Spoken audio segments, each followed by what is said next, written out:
What's going on, everybody? It's EricRayweather back here, and in today's video I'm going to be showing you one of the glitchiest passing plays in Madden 19 to easily move the ball down the field. Now, if this is your first time checking out one of my videos and you want to stay up to date on the best Madden 19 tips and gameplay all year long, consider hitting the subscribe button below and hitting the bell icon so that you join the notification squad. So, Gun Bunch is making its way back like it does every year. Gun Bunch, while I thought that it would be not as popular this year, they did nerf a lot of, or not a lot of, they nerfed a couple of the really big plays. As always, it is just such a good formation, such a good alignment. People are finding ways to use it once again, and even myself, I'm starting to dabble in Gun Bunch again because it's just, you can get so creative with the formation. There's so much you can do with it. But one play I really specifically like out of this formation is the Pats curl flat, or in some playbooks it's just called curl flat. Now, I'm in the Patriots playbook here. This is also in a lot of other playbooks that have Gun Bunch. I'm pretty sure this is in the Packers playbook, and definitely some others. I don't know all of them off the top of my head, but this is in most playbooks that have Gun Bunch. It should be in the Bucks playbook as well, I believe. Maybe even the West Coast playbook. It should be in most of them. So, how I like to run this play is I want to have the corner route on the wide side of the field, and we're able to get this open against any zone coverage. Now, the way I like to do this is by utilizing wheel routes. I did a video on wheel routes not too long ago. I'll link it in the description if you haven't seen that yet. But wheel routes are really glitchy to the running back this year, but they also kind of help pull certain zones down. So what I'm going to do is I'm going to motion my running back over to the right. I'm going to put him on a wheel route. Then I'm going to take the B receiver, put him on a fade, and then if we want extra protection, we can just go ahead and block our tight end. We don't really need him. And then as far as the X receiver, you could put him on a drag or an in route, just having a check down over the middle just in case. But we're going to focus a little bit more on that later. Right now, I just want to focus on the corner route. So here, we have the tight end blocking, so it buys us extra time. So first, we'll show cover 4, leave the purple zones on the field, and you're going to see the purple zone is going to come down. It's going to match the wheel route, and it's going to leave the corner to Mike Thomas wide open on the sideline.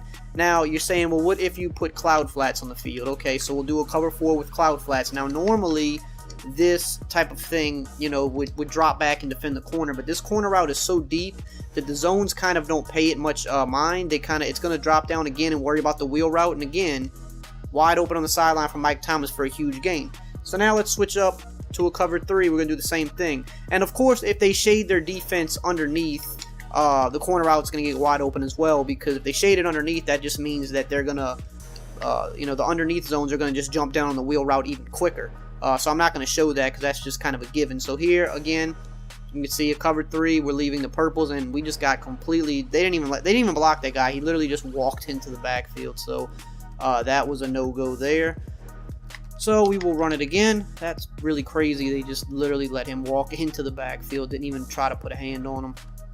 So here we go again, cover 3. Purple route's going to come, or the purple zone's going to come down and match the wheel again. Corner route's wide open. I'm actually just taking you to the replay really quickly, just to kind of show it up close, just to show you what's happening. So this is the guy that's kind of responsible for getting back and defending the corner. He drops back for a little bit, but then he comes down once he notices the wheel route. And as you can see right behind him, nice big window for Michael Thomas. We just pass lead it to the sideline and possession catch it. So that was cover 3 with the purple zones on the field. Now here we're going to do the same thing. We're going to do cover 3 with cloud flats on the field.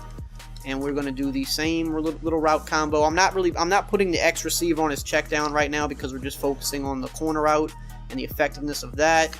And again, you see wide open on the sideline, easy money. Again, if they were to shade underneath, clearly it would be wide open because, they're just making it that much easier. So here we're going to look at a cover 2.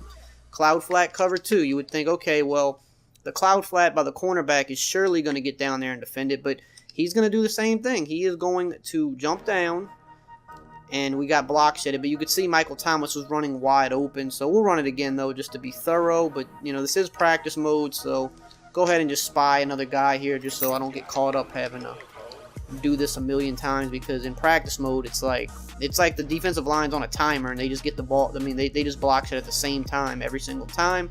So here again you see Michael Thomas wide open against the cover 2, and we get some extra room to run. So zone defense just simply cannot stop this route. Doesn't matter if you go cover 4, cover 3, cover 2. Even if you were to do like a cover 6, no matter which side it's on, whether it's the cover 4 side or the cover 2 side of the cover 6, same route's going to still get open. So man defense will do a decent job against stopping this. So a lot of people don't really run man online, but you know, in the instance that they would, that's when you're going to want to look to your check down. So on a normal play, I would have, you know, X on a drag just as a check down no matter what. Usually we have the tight end blocking, but if you know for sure, like if someone just is running a lot of man on you, or you've seen them, you know, they run a lot of man throughout the game, or they've started to go to man and try to defend the play, then you go ahead and just throw the tight end on a slant. So this way you have a couple man beating options, you know, on the field. Normally I would block the tight end if I'm pretty sure that they're going to stick in zone defense, but if I think they're going to go man, put him on a slant route, and you're always going to have X on an in or a drag as a check down option. And then if that happens, I mean, you know, this is going to beat man defense, and then the X receiver, you put a fast guy over there, he'll beat his man defense as well. And then even against, you know, zone type defenses, you know, if someone's going to go over there and start using the corner, you know, if you run the play a little bit too much, maybe run it into the ground, you know, a good player is going to go over there and user that. You know, they're going to take one of their linebackers. They're going to run over there. So we'll just man him up here on RB just to kind of simulate. He's going to go back there and user it. And if that's the case, you check it down to X. You don't get crazy. You just check it down. You turn it upfield. And, I mean, you can see we still got 9 yards there. So that's what your check down option is there for. Now, I wouldn't spam this play. This is just a nice play that you can build around. The gun bunch formation is still good this year. The play verticals is still good. You know, there's a lot of good plays in the formation, and I will break them down in the coming weeks. But this is just kind of a little gimmicky play that you can use to start building around, especially if you pull this out in a situation where you need a big play. It's a 3rd and 15, or you need that one last first down to win the game. This play is going to beat a lot of people the first few times you pull it out on them, until they realize that nothing's stopping the corner route and they have to go manually guard it. And like I said, when they do that, that's when you take your check down. But you know, play around with the gun bunch formation, build around this play, and you can really give people a lot of headaches this year. So I hope you guys enjoyed this video and found it helpful. If you did, as always, just drop a like, comment, subscribe, and I will see you guys next time.